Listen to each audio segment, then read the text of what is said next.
what's going on with it? Today I'm gonna be talking about motivation.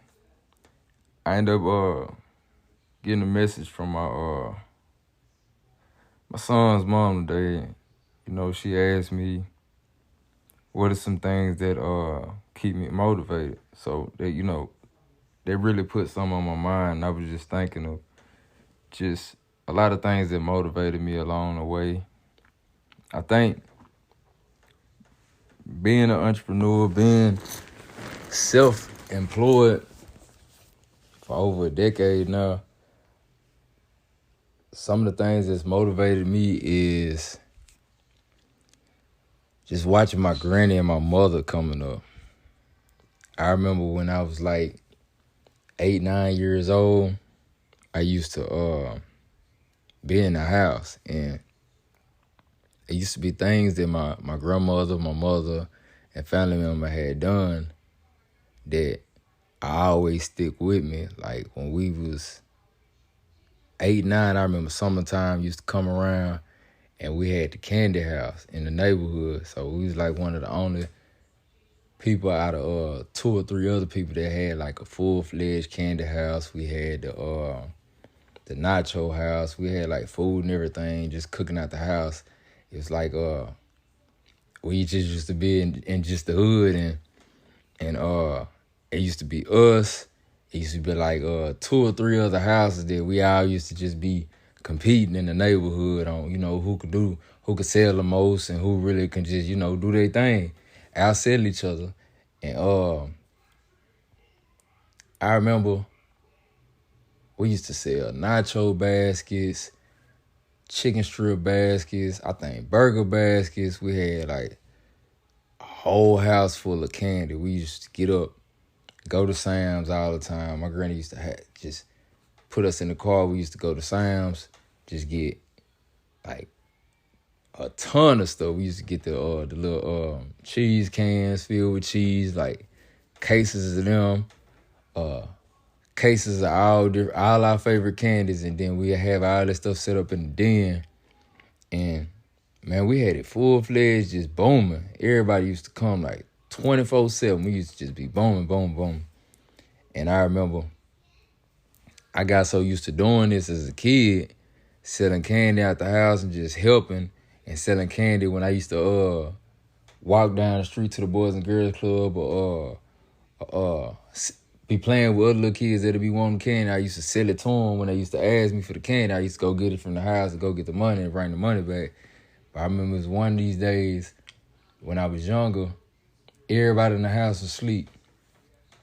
And I was just up. This probably like about 7, 8 in the morning. I was just up.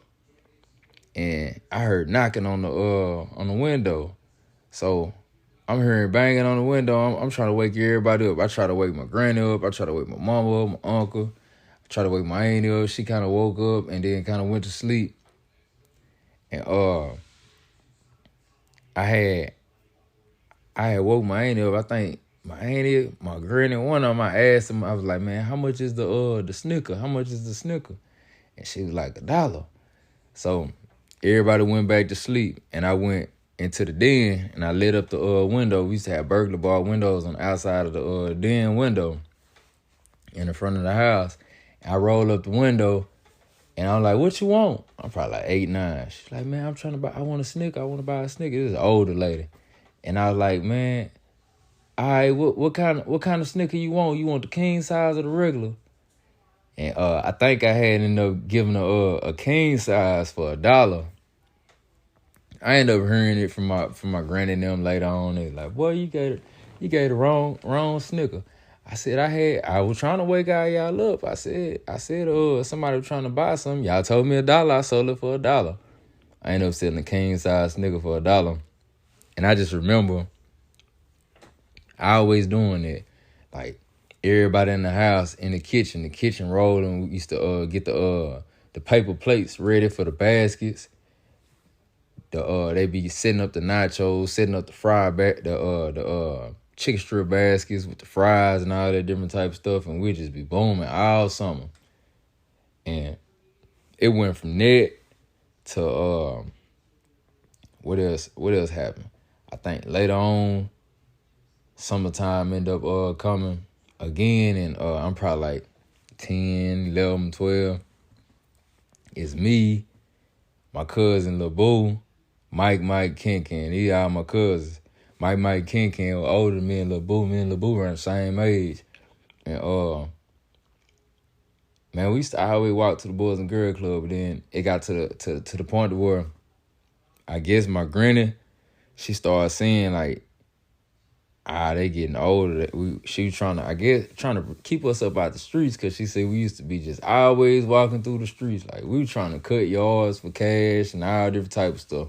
Granny be like, y'all better get that lawnmower, walk around, cut some yards, and we'll be walking around trying to cut yards, just trying to hustle, really trying to just get it.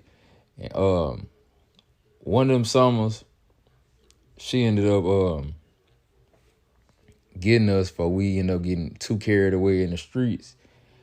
And she was like, well, y'all come on over here and help me with this Avon. My granny used to sell Avon, and man, she had like thousands of books. And one day she was just like, look here, this is what I need y'all to do. I got all these boxes. What y'all gonna do is y'all gonna unbox all these books. And she gave Mike and Ken the stamp. And she gave me and Jamar, me and Lil Boo, she gave us a dang a pen. And she was like, now look here. Y'all gonna use them stamps. Y'all stamp all them books. Once y'all done, y'all gonna bag them and put them back in the boxes the same way you got them out. And we had to write them. We was like, man, ain't no more stamps. She's like, boy, y'all better write it on there. Y'all gonna write my first name, my last name, my number, and my address. We finished them books, man. It took us all night. I remember it like it was yesterday. By the time we finished them books, we all end up putting them on the back of her truck. And next day, bright and early, she just got us and told us, come on. We end up hopping in the car. She let Ken and Mike riding in the front of the truck with the air and stuff. It was probably like 1:15 this summer. Me and Boo in the back of the car, it's hot as heck back there. And man, I remember we was just riding. She was like, this what y'all gonna do. Everybody gonna get their own spot. Y'all gonna go in your own direction. We finna hit up all these places. And what y'all do is y'all knocking on the doors. And, you gonna, if it ain't nobody there, you gonna leave a brochure on their door. You know, if they there, you gonna ask them if they want a brochure. If not, you just gonna keep moving if they tell you no. And we started in the neighborhood first. And then once we did our whole neighborhood, we ended up working our way outside the neighborhood. Then we started going like just different complexes, different apartment complexes. And we was just out all day until all the books was gone. By the end of that day, she started getting calls. Her phone was just ringing like crazy. Man, like, that's something that's really motivated me. It just, it instilled a whole different mindset into me, because I ended up seeing my granny, like, do a whole lot with it. It went from us passing out them books to me ride with my granny every day and every summer to go watch her sign up people, meet them at Burger King's, McDonald's, just anywhere, malls, and she just be signing people up. And being a kid, like, man, she taking all day. It's taking forever, but I'm thankful that she brought me along, and I was able to see the process of everything that she was doing to accomplish what she did. And man, she used to have us at Traders Village on the weekends. We used to get up there. We used to have our own booth. I used to hate going up there. I used to have to help her set up the booth. Then when I get done setting up the booth, I used to have to stay up in there when it wasn't no steady. It was like on the one plug. I had a Game Boy back then. Couldn't really just charge it. You know, I had batteries and stuff. So that plug and everything, I think she was using it for the lights and her glass cases and all that stuff. It's like a little garage that they gave me. So we used to be up there, and while we waiting, I was just so bored. And she's like, well, go on get some of them books and go around and pass them out. And let them know that we got a booth out here. I used to do that all through Traders Village. When we went at Traders Village, she'd have us driving all the way to Tyler. We'd be driving all the way to Tyler, hit the Tyler Fair, and we'd be setting up a booth out there. If we went out there, we'd be all through the neighborhoods in Tyler, all through every neighborhood in the DFW, like countries, just everywhere. Even if we went out of town to Oklahoma or Louisiana, like she always had her Avon with her everywhere she went. And that taught me a lot. It got so big to where she ended up getting her own office. She used to have two of them, but one of the main ones used to be in Duncanville, and basically in Dallas, Texas, in Duncanville, in the suburbs. It used to be right by Los Lupus. And I remember going up in there the first couple times. It wasn't nothing up in there. I always had my game and just be playing till my game go dead. Then when the game went dead, or when my granny used to take it from me and just made me just sit still, I was just bored. It wasn't nothing up in there but like a few books and like some products. And she'd just be in there just signing people up, teaching them how to do Avon. So after all that was done, we used to, she used to have us pass out all them books, wait with her at her Avon building that she used to have, her business. And then at the end, like when she reached a certain quota and we finished passing out them books, she would pay us. She'd probably pay me and Boo probably like $60 or $80. And Mike Ken, they used to get probably like $100, $200 something dollars, sometimes $3. Me and Boo used to be mad because they used to get all the money. And it's because they was older. But all that right there taught me a lot. Like, that's something that's motivated me to be a entrepreneur, just to wake up and keep going. Like, even when I got a little bit older, I remember being in middle school. When I was in middle school, my grandmother, she was still selling Avon. She used to make anywhere from like $2,000 to $5,000 every week. And what I used to do is, when I was at school, I heard people talking about Avon. I was so programmed and just trained to where, like, when I heard people talking about Avon, I was like, my granny said Avon. My granny said Avon. And people would be talking about they people selling Avon, but I always beat them to the punch. Like, my granny said Avon, you need a book. I can go get my granny to get you a book. Soon as I leave here today, I could bring it to you tomorrow. And my granny used to always sell like some of my teachers' products, principles, and everything. I'd be bringing them books up there, and it's just stuff like that. Then I got older, started to get in high school, and when I started getting in high school, things started changing completely because it was just a whole different way. Like, I started to resort back to what I knew, to where like I started selling candy when I was in high school. I used to have a backpack full of M&Ms and Skittles and everything. I used to go hit up Sam's, go get me like some packs and everything, just sell them for $1. Or I used to be at like Lancaster or Skyline and just different places, Carter, just a bunch of different schools. I used to always sell candy out of my backpack. And then I graduated to where I was selling, like, I went from selling candy. Then I was selling like LRG clothes. When that was hot back in the day, I was selling clothes and candy. And I used to just go get my clothes and everything offline. My mom used to have a plug, and I used to use her plug, and then we'd be teaming up together, and we'd be selling like clothes. I was at Lancaster High School. I was at Carter, just Skyline. I'd be selling like LRG clothes, hats, all that, the newest stuff, and the candy. And a lot of that just motivated me just to get my own money, just not be so dependent on,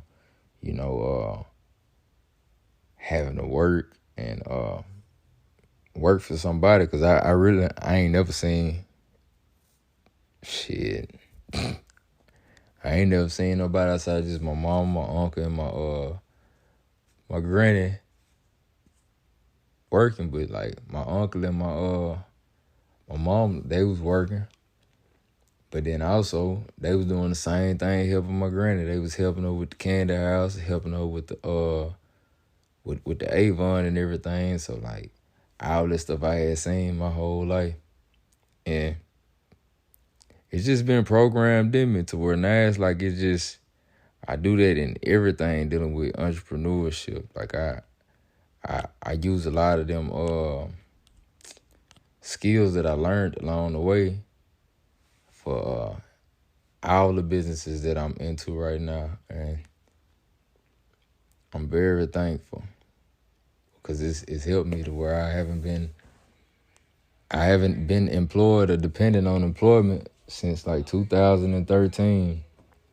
And so now these are some of the skills that I pretty much, I put this into my kids. Like I instill this in my kids.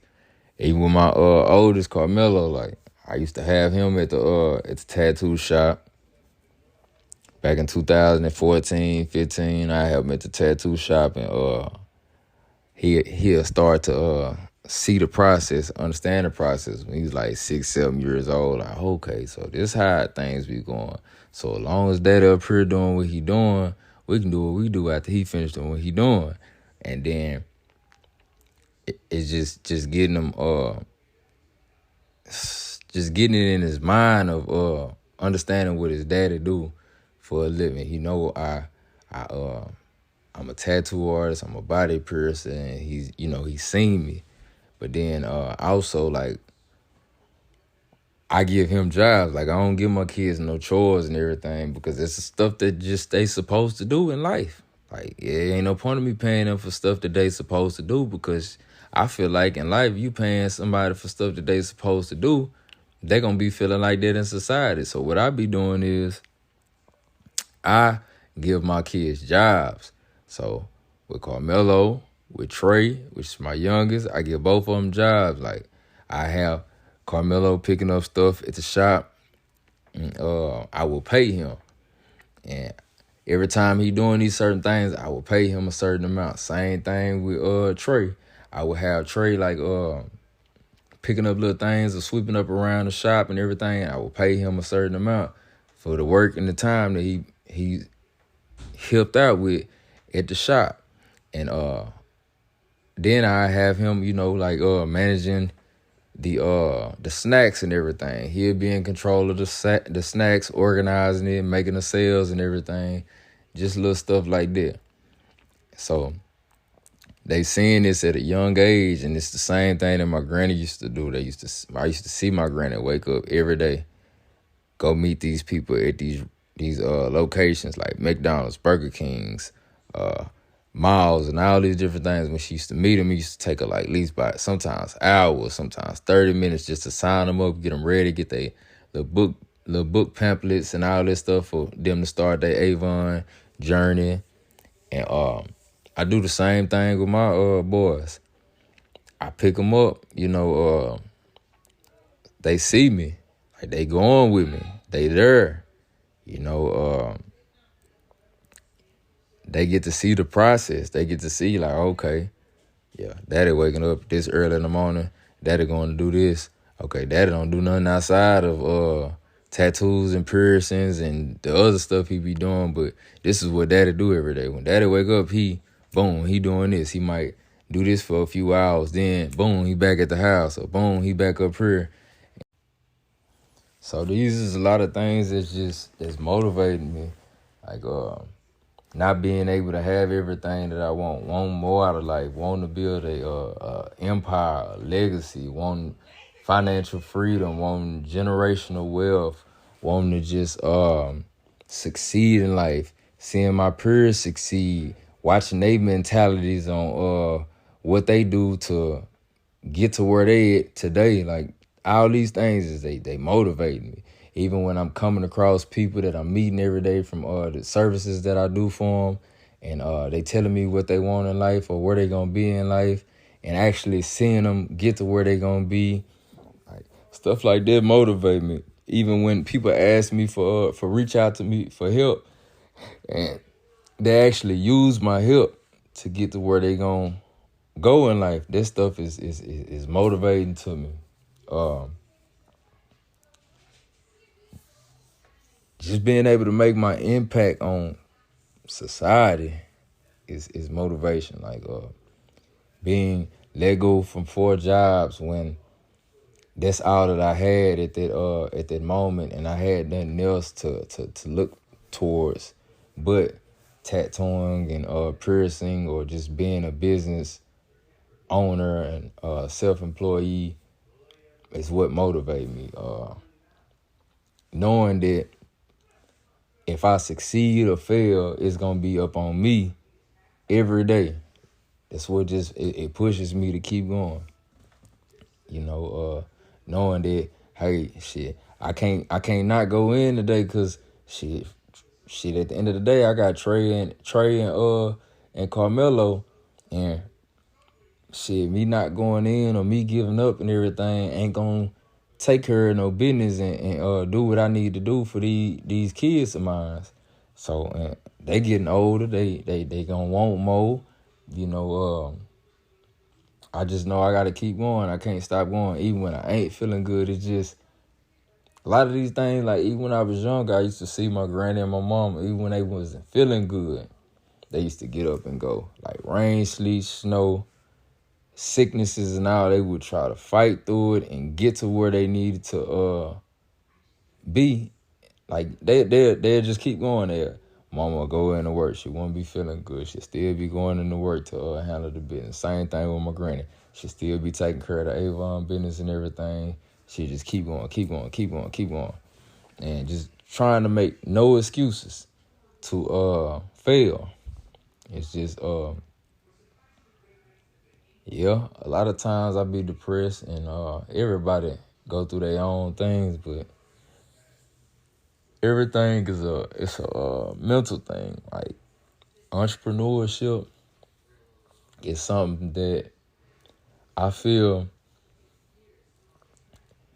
like it's either you had to come up seeing it when you was young, or you had to, just either just be around it. It's something that can be learned or rubbed off on you. It's just, you got to be around them people, and you got to be willing to accept the information. But it's a mentality that can be learned, that can be instilled in you, but you just want to be around the good people to put that good knowledge on you. So it's just like with myself. I've had plenty of conversations with people to where a lot of things that I've done or said has rubbed off on them, even if they want to recognize it or not. It's a lot of things that I've done and said that has helped a lot of people in positive ways that I've come across. And stuff like that is what just, it motivates me, because like, dang, man, they going hard. I remember having conversations back in 2018, 19 with a company, with this couple who owns a company and everything. And I remember I was really, really depressed. I was so depressed because I was just thinking of like, dang, I was in competition with myself, and I was still trying to keep up with the person who I was in 2016, and that just wasn't realistic. So I was like, man, I'm trying to get back there. And a lot of that, the good and mentality, like, even though I was depressed, I was sharing a lot of this information with a lot of people who I came across, like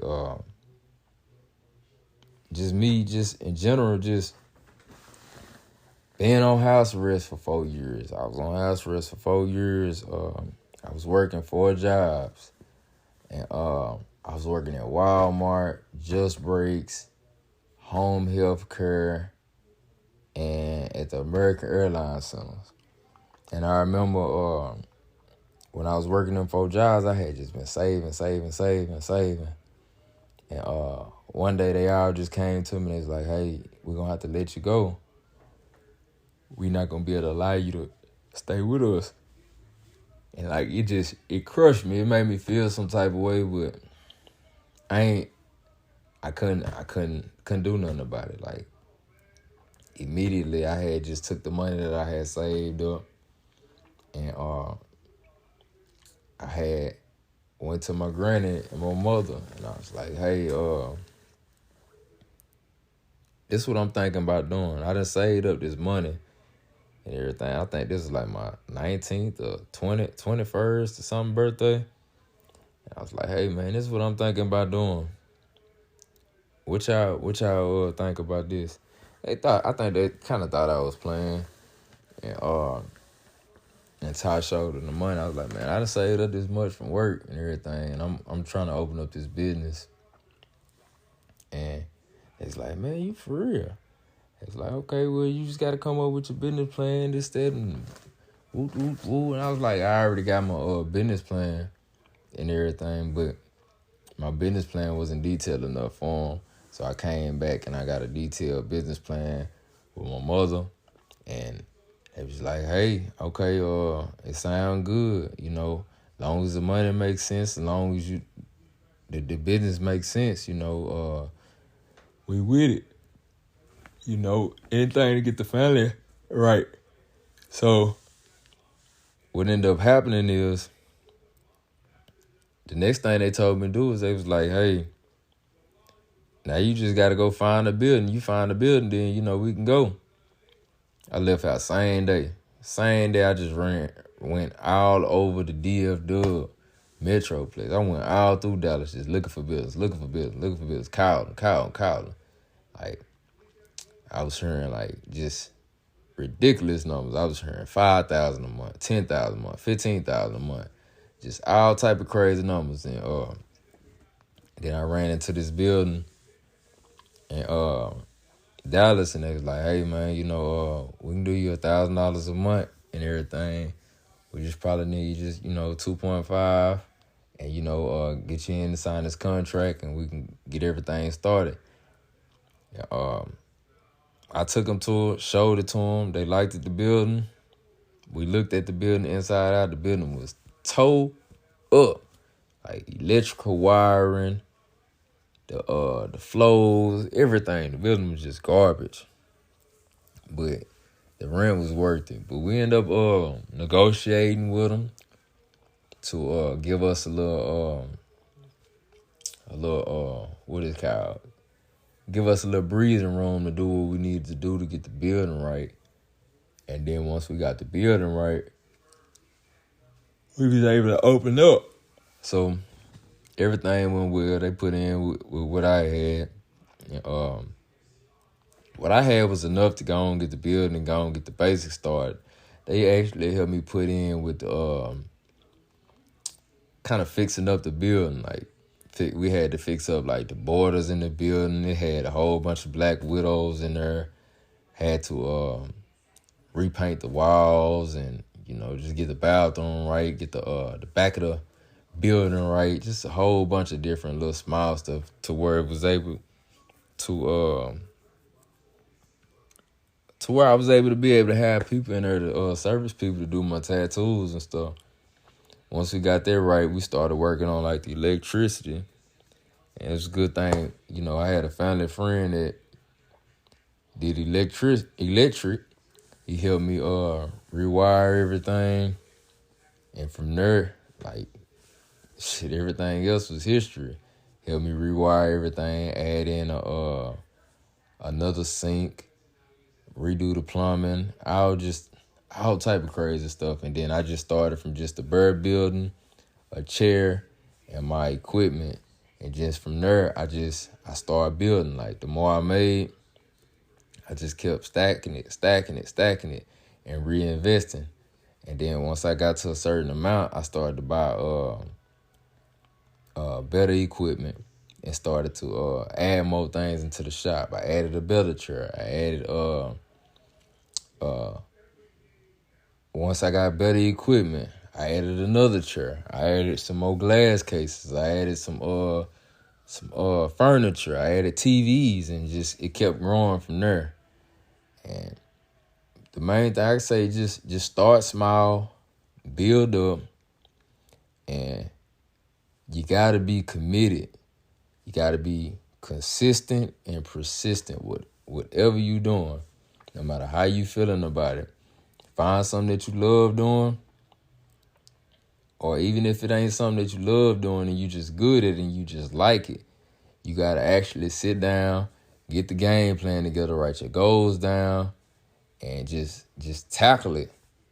And just gotta remember, like, if you no longer plan to work anymore and you just want to go full-time entrepreneurship or business owner, self-employee, whatever you want to call it, then you have to have the mindset that the same amount of hours that you put in for the companies that you used to work for, all these public companies that you was working for, you got to put that same amount of time in for yourself. If you can go in to work and put in over 16 plus hours for someone else's company, you should be able to put that same 16 to 24 hours in for yourself. And that's just how it got to be. So it's going to take time before your business get to where it need to go, depending on, if you got a brick and mortar or online business. It's going to take time. You got to keep reinvesting back into your business. After 5 years and everything, things is going to get good, and sometimes some people may need a little help along their way or during their process, but you got to keep pushing forward. You can't give up just because things get hard or just because, people ain't biting on what you putting out there. You just got to keep posting, keep sharing your information, keep reaching out to people, and then sooner or later, things is going to pick up. And even when things do pick up, you got to still keep staying consistent and persistent. And commitment is the biggest thing. Whatever you love or whatever you do, you like doing, you just got to commit to it 100%. Can't be 1 foot in, 1 foot out. You got to all the way commit yourself. And that's just some motivation for, anybody listening.